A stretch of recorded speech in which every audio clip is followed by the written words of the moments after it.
ఇదేనా ఇంతలోనే చిన్నారి చిలుకై చెలిమే చిలికెనా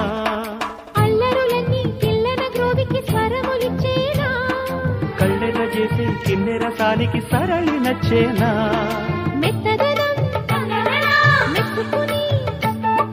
గోపాలకృష్ణయ్య గారాలు చెల్లించరా పల్లె మళ్ళీ మురళి విన్నది